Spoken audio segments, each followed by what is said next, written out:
Been so many fears over recent weeks about how this can spread. We've got, Hamas in Gaza, we've got Hezbollah in Palestine, and we've now got the Houthis in Yemen as well, firing missiles at shipping in the Red Sea. A warning from Western nations last week, to them to stop or action will spread. The key thing between all of these three groups, though, of course, is they're funded by Iran. They have their fingers in all of this. Lots of growing criticism of Israel in terms of the death toll topping 22,000 in Gaza. Most of them will be civilians, some 8,000 Hamas fighters they say they've taken out, but certainly not all of the 30,000 estimated that there are in Gaza. What needs to be done right now? What can be done to stop this from escalating out of control to a full Middle Eastern war? Well, you're absolutely right in everything you say there, Julia. And it is good to see Antony Blinken in Jerusalem at the moment. I think that the critical thing is Iran, as you've quite rightly put your finger on. This war has not escalated as Hamas wanted when they did those dreadful attacks into Israel on the 7th of October. And that is really something that we need to hold firm. I think the Americans and Antony Blinken are the key players in this because they can both influence Iran, and I'm sure there's lots of discussions going on behind closed doors with Iran to make sure that they remain where they are, because they have publicly sort of drawn back from this with their lack of further support to Hezbollah and the Houthis. But that could change. So I think the Americans are key here. It is also, as you say, the Israelis have neutralized a lot of Hamas fighters, but there are still more. And I think they're going to the even more difficult part of this operation, which is why Antony Blinken again is saying, get more aid in there to feed the innocent Palestinians who are caught in the middle of this, and try and reduce casualties by having more directed operations. I expect the Israelis are going to do more sort of special forces type operations, more precise, to try and hunt down those key people. But they have taken out some of the key leadership of Hamas, and only yesterday, key leadership in Hezbollah. So the head of the snake of Hamas and Hezbollah has been damaged, and that will affect the rest of them. So it is absolutely key that the Americans and ourselves, we're helping keeping the Houthis out of this war in the Red Sea, that we, with the Americans, prevent Iran getting more involved so it doesn't escalate. The Israelis are more precise, so that you can break down Hamas so they are neutralized, but at the same time, keep feeding and supporting all those innocent civilians caught in the middle. And absolutely, they are absolutely a priority right now, along with, of course, the about 130 Israelis still being held captive by Hamas. And I can completely understand people who I include myself in them, among them, and as you do yourself, people who are concerned about innocent civilians in Gaza, a huge number of which are children. More than half the population of Gaza is children, and these people being displaced from their homes again and again, and living, frankly, without adequate food, water, supplies, and shelter, and facing bombing. I mean, this is untenable for those people. They haven't done anything wrong.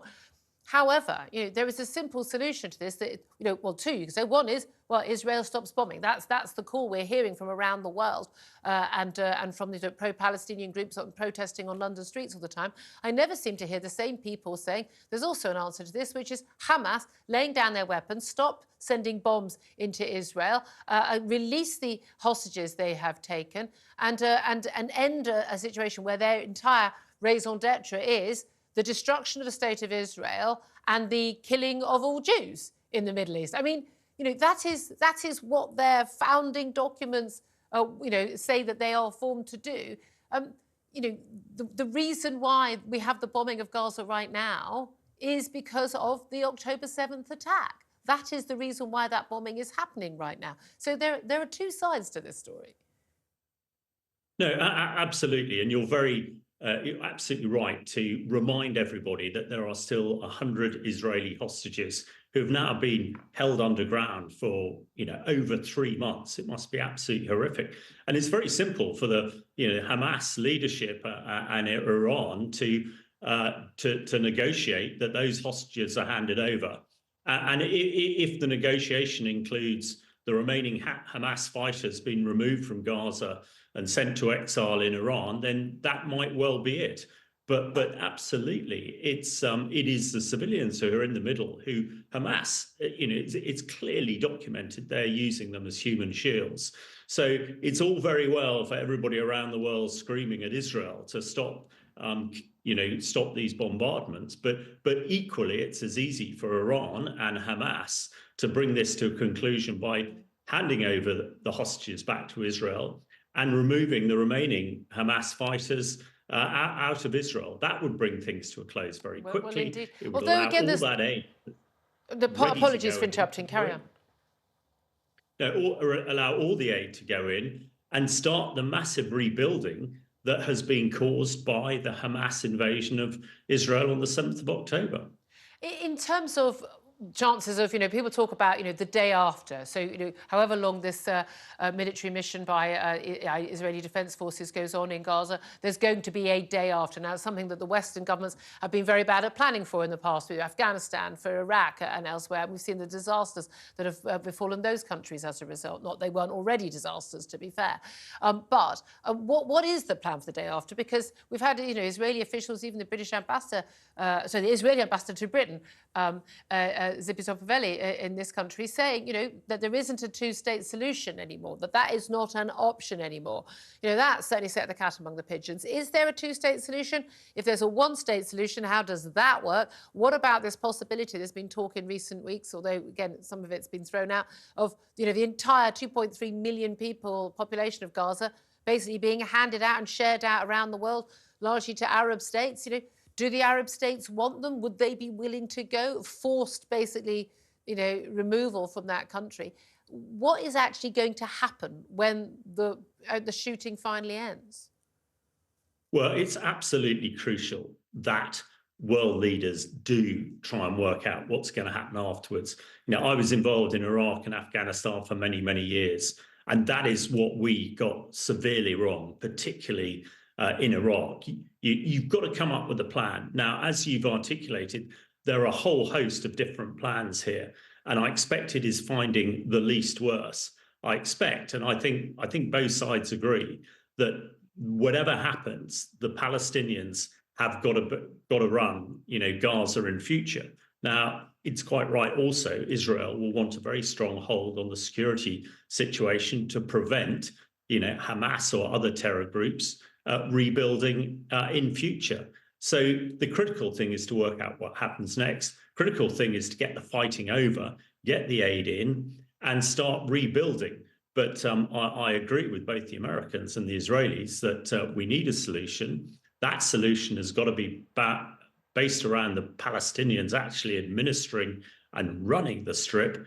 But the Israelis will obviously want to keep a very close eye on the security to prevent terror groups that have terrorized Israel since its initiation just after the end of the Second World War, to prevent this sort of thing happening in future.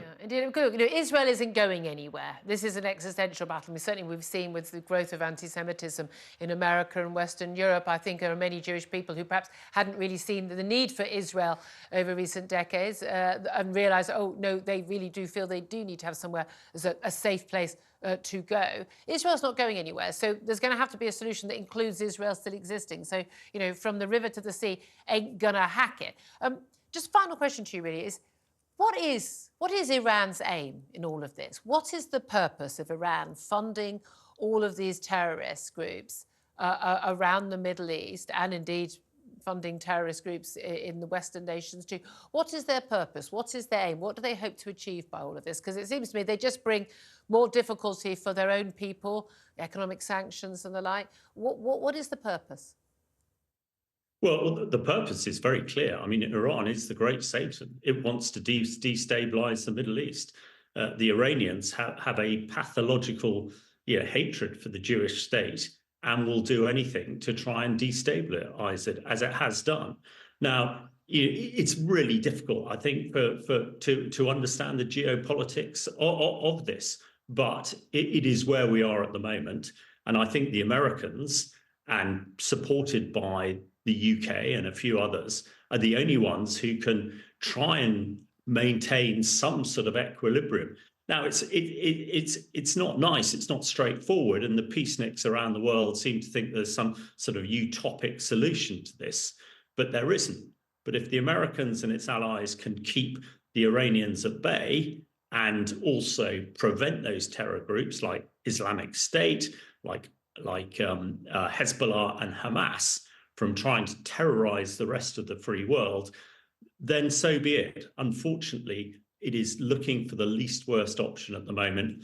And whatever it is, America has got to suppress Iran. And what we don't want to see, what nobody wants to see, is Iran trying to use its burgeoning nuclear capability or something like that to create mayhem.